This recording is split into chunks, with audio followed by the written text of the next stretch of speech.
What is going on, everybody? It is me again. It's HorrorFan34, and welcome to another video. And welcome to another review for the 31 Days of Horror Challenge in October, and this is day 2. Just coming off of reviewing Alone in the Dark. Now I figured I'd talk about a film that everybody, of all you horror fans, like hardcore horror fans out there, know about this film. And when it comes to slasher films, this is always one that gets brought up by a lot of people, and for good reason. And of course, that review for today is going to be on Maniac. I warned you not to go out tonight. But yes, the original Maniac, 1980, directed by William Lustig. Now, going into the director, William Lustig, always been a big fan of William Lustig as a director, whether it be either this film, the first 2 Maniac cop movies, or even Relentless, which is an underrated movie with Judd Nelson and Robert Loggia, and Leo Rossi from Halloween 2 is in there as well. And he also directed Vigilante with Robert Forster and Fred Williamson, which also had Joe Spinell in it in a supporting role. But, of course, this is probably Joe Spinell's probably most famous role as Frank Zito. Now, going into the cast first off, I mean, the story itself is pretty simple. It's about Frank Zito, played by Joe Spinell, who, by the title itself, is a serial killer in New York, and he's going around killing women, scalping them, and putting their scalps on these mannequins in his home.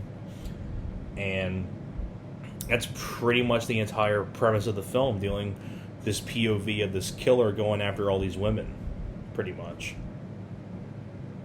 Now, getting on to the cast, first off, you have Joe Spinell as the killer. Now, I feel Joe Spinell is kind of an underrated actor, because people may not realize how much stuff Joe Spinell had did in his career. Sadly, Joe Spinell passed away a long time ago. I think he passed away back in like 1989, which is sad. But Joe Spinell, this is actually a guy that collaborated a lot with Stallone. I mean, he was Steve Gazzo in the first 2 Rocky movies. He worked with Stallone on Nighthawks. He had a supporting role in Nighthawks. And I think he also worked with Stallone on Paradise Alley as well. He has, and of course he was in the Godfather. He had a supporting role in the first Godfather. He had a little supporting role in Taxi Driver. He worked a few times too with Fred Williamson, including on Vigilante. So Joe Spinell, the last horror film, that's a really good one that he did. So Joe Spinell's been in a lot of really great stuff, and this is easily, without a doubt, my favorite performance of his, because I think he's just absolutely haunting and mesmerizing as Frank Zito. You also have Carolyn Monroe from The Spy Who Loved Me as sort of the love interest, as you would say, for Joe Spinell's character. And there's Joe Spinell there on the back. Julie, if you're watching this, you would know him from Rocky. And first off, the gore effects by Tom Savini, definitely one of Tom Savini's best works when it comes to makeup effects. The gore in here is absolutely amazing. It's practical. And my favorite gore, my 2 favorite gore bits in the entire film. First off, Tom Savini actually does have a cameo in this as one of Joe Spinell's victims, and with him and his girlfriend in this car, and Joe Spinell kills the girl, and he blows away Tom Savini's head with a double-barrel shotgun. Probably one of the more goriest head explosions in horror film history. So that's definitely one of my favorite gore bits, and especially the finale when he has that nightmare of all the mannequins with all the scalps on them, and they're tearing him apart and things like that. It's just really, really well done stuff. What I also really like about this film, too, is the way that William Lustig portrayed the city of New York with its direction. It's very gritty and dirty, and he did a great job of making it seem like, how New York around this time, very dirty and, very creepy and eerie and dark and things like that. And one of the things I like too about Joe Spinell's performance as the Maniac is that when he has his relationship with Carolyn Monroe, what I really like about Joe Spinell's performance in this film is that when he's on a date with Carolyn Monroe, Joe Spinell is not going crazy over the top, like, this guy's nuts. And I mean, he is nuts, granted, because he's a serial killer, but like when he's on a date with Carolyn Monroe, he's very charming and he acts normal. So it's not like Joe Spinell's going over the top crazy, like she can see he's nuts. But no, Joe Spinell convinces her that he's very charming, could sweep her off her feet, and things like that. So I think Joe Spinell gives a very, very mesmerizing performance as Frank Zito. Not only that, too, but Joe Spinell was also a writer and executive producer on this, so he had his names all over this film.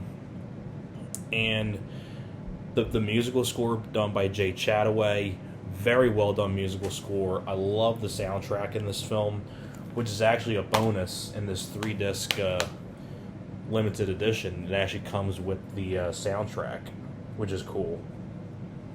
And, I mean, when people talk about, like, some of the best, like, slasher films of all time, and definitely one of the best, like, 80s slashers, this is always going to get brought up, and for good reason. It's got a good cast of people.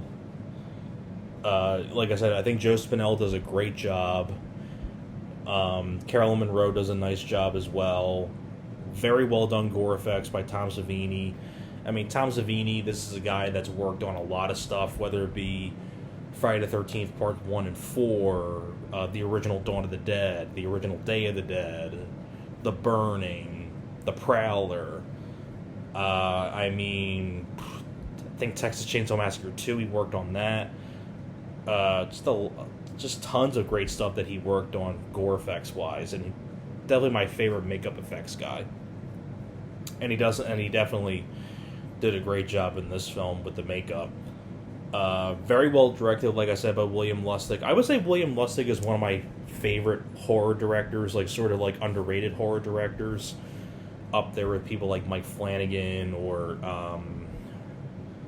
like other, like Wes Craven, John Carpenter.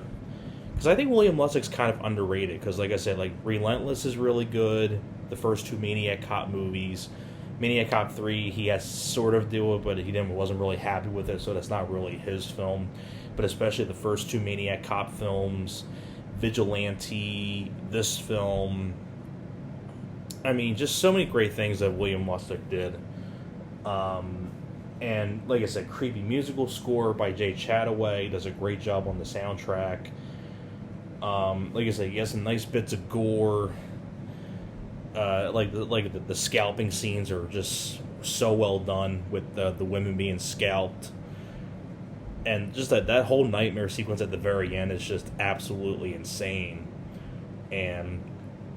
But there's not really too much more I can say about Maniac that hasn't been said before. I mean, if you want to see one of the best slasher films out there, and it's definitely more of a serious slasher film, other than, like, say, like Friday the 13th or things like that. Like, those are probably more for popcorn entertainment value. This one is more of a much more darker, serious slasher. And that's a good thing to say, too, because it's pretty interesting to see a very serious, darker tone slasher compared to, like, outside of, like, entertaining slashers, whether it be, like, Friday the 13th films or even, some of the later Halloween films and things like that. Elm Street films. But that's the original Maniac. What more can I say? So, that is pretty much it for my review for the 1980 version of Maniac. And also, I really did enjoy the remake as well with Elijah Wood. I thought that was a pretty solid remake. And I thought Elijah Wood did a really, really good job as the killer. But I still think Joe Spinell, to me, is still the true Maniac, in my opinion. But, that's going to be it for this review. So thank you very much for watching, and I'll see you guys next time. You guys take care.